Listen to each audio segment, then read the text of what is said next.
Greeting students, welcome back to class. It's French revolution continue. अभी तक हमने discuss किया है French society during late 18th century और depleting resources, struggle to survive, growing middle class and to privileges, outbreak of the revolution और France become a constitutional monarchy, France abolishes monarchy and become a republic and उसके बाद हमने discuss किया था reign of terror, directory rule France and rise of Napoleon Bonaparte. And today we will discuss about French revolution and society. Did women have revolution? So mean of the content is, क्या जो महिला थी उन्होंने revolution में भाग लिया था? Yes, definitely they were also the part of the revolution. The situation of the women is mentioned here through these points. कुछ पॉइंट मेंशन किए गए हैं जिसके थ्रू हम इजीली अंडरस्टैंड कर पाएंगे what type of situation were there of women. Most of the women of the third estate had to work hard for earning their living. यानी जीवन यापन करने के लिए ही उन्हें बहुत ज़्यादा मेहनत करनी पड़ रही थी. They worked as the seamstresses और द ल्यूट्रेसेस और सोल्ड फ्लावर, फ्रूट्स, वेजिटेबल्स. यानी जो महिलाएं थी अलग अलग तरीके के काम कर रही थी, सिलाई बुनाई से लेके कपड़े वॉश करने से लेके और फल सब्जियां वगैरह कुछ बेचने का अलग तरीके का काम वहाँ करने को मिल रहा था. Most women did not have access to education और जॉब ट्रेनिंग. ज़्यादातर महिलाओं को जॉब नहीं मिल रही थी और न ही उन्हें जो है एजुकेशन मिल रही थी. ओनली डॉटर्स ऑफ नोबल्स और wealthier members could study at a convent and even there marriage were arranged. यानी उसके बाद मेनली जो ज़्यादा रिच पर्सनैलिटीज़ जो सोसाइटी की थी या जो अमीर लोग थे उन्हीं के बच्चों को यानी उन्हीं की लड़कियों को जो है स्टडी का राइट था और वो भी उनको कॉन्वेंट के अंदर ही स्टडी दी जाती थी और उसके बाद इजीली जल्दी ही उनकी शादी अरेंज कर दी जाती थी. Working women had to take care of the families by cooking, washing and looking after their children. जो महिलाएं थी घर का काम करना पड़ता था, कुकिंग करनी पड़ती थी, वॉशिंग करनी पड़ती थी और बच्चों की देखभाल भी उन्हें ही करनी पड़ती थी. Their wages were lower than those of man. और अगर वो काम भी करती थी, इफ द वुमेन्स वो working outside the society they were less paid, उनको कम सैलरी वहाँ दी जाती थी. They started their own political clubs and newspaper to voice their interest. About 60 women clubs came up in the with different cities. Jacobins club जो हमने सुना है, डिस्कस किया है, इस तरीके के 60 क्लब्स जो हैं वुमेन्स ने बना लिए थे जो महिलाओं की आवाज़ उठाने के लिए काम करते थे.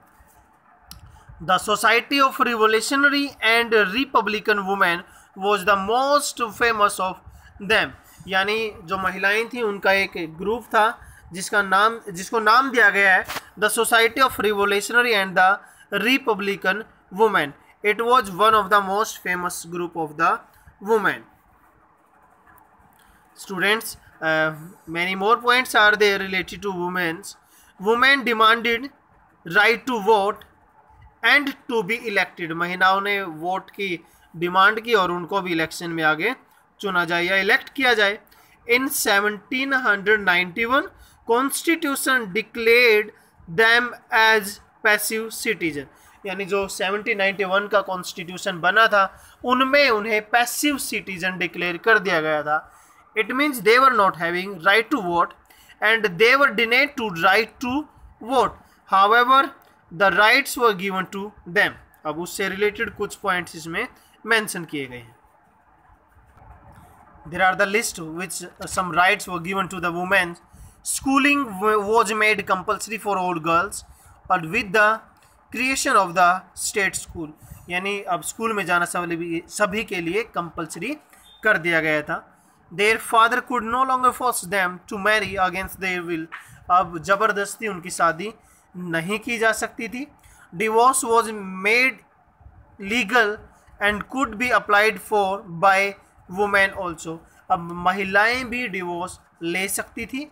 Women could train their jobs and could became artist and run small businesses, अब महिलाओं ने खुद के अपने बिजनेस सेटअप करना स्टार्ट कर दिए थे और दूसरों को जॉब देना भी स्टार्ट कर दिया था। During the reign of terror, women's clubs were closed and their political activities were banned. By many prominent women were arrested and executed. अब जो राइन ऑफ टेरर जिसको हमने 1793 और 94 बोला है, उस टाइम पे ऐसी महिलाओं को अरेस्ट किया गया और कुछ को एग्जीक्यूटेड कर दिया, यानी फांसी की सजा उन्हें दे दी गई। Women's movements for voting rights and equal wages continued through the next 200 years in many countries of the world. अब ये फ्रेंच रिवॉल्यूशन के बाद से लेके आज तक लगभग 200 साल तक ये मूवमेंट्स जो हैं कॉन्टीन्यूसली चलते रहे हैं for the rights of the women.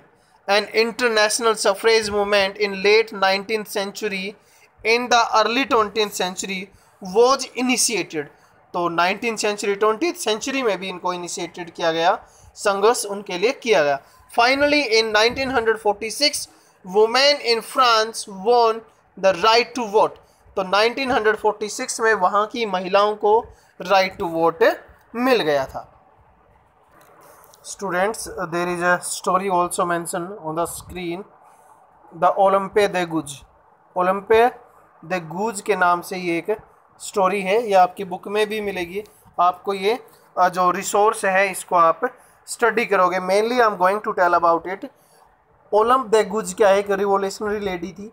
अब जो rights of man and citizen जो दिया गया था, declaration of the rights of man and citizen जो दिया गया था, इसने ओलंपे दे गुज ने उसका प्रोटेस्ट किया था क्योंकि उसमें वुमेन्स को राइट टू वोट नहीं दिया गया था। अब उसने भी अपना एक अलग से चार्टर बनाकर जो है कन्वेंशन, नेशनल कन्वेंशन यानी नेशनल असेंबली को भेजा इन 1792 में, जिसमें वुमेन और सिटीजन के राइट्स की बात की गई थी। 1793 में अब जो फोर्सफुली जो वुमेन क्लब थे उनको बंद किया जा रहा था, उसका भी इन्होंने प्रोटेस्ट किया था। But at last by the national convention in the treason she was executed, तो देशद्रोह का मुकदमा उनके ऊपर लगा के और उन्हें फांसी की सजा दे दी गई थी।